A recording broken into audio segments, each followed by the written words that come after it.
নমস্কাৰ। আজি তিনিটা সমস্যাৰিত শব্দ লৈ আহিছোঁ। শব্দ তিনিটা হৈছে কথা, কথা, কথা।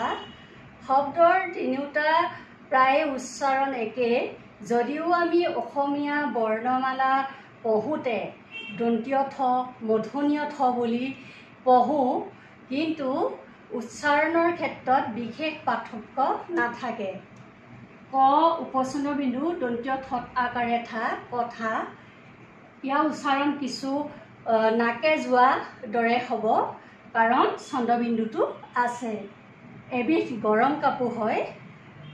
আগতে গাঁৱৰ মানুহে ঘৰত যিমানবিলাক ফটাৰ কাপোৰ ওলায়, যেনে বিচনা চাদৰ, চাদৰ, চাৰ্ট, পেণ্ট ইত্যাদিবিলাক লগাই চিলায়, আৰু সেই চিলোৱা কাপোৰখন ঠাণ্ডা দিনত ব্যৱহাৰ কৰে। যথেষ্ট গৰম হয়। উদাহৰণস্বৰূপে ফটা কেঁথা গৰম বেছি বা বেছি। আকৌ ক দন্তীয় থ আকাৰে থা, কথা। ইয়াৰ অৰ্থ হৈছে বচন, বাক্য, শব্দ, যিবিলাক আমি মুখেৰে কওঁ, সেয়াই হৈছে কথা। কথা দি কথা ৰাখিব পৰা মানুহৰ এটা ভাল গুণ। আনহাতে ক মূৰ্ধন্য থ আকাৰে থা, কথা। ইয়াৰ অৰ্থ হৈছে মাটিৰ পৰিমাণ।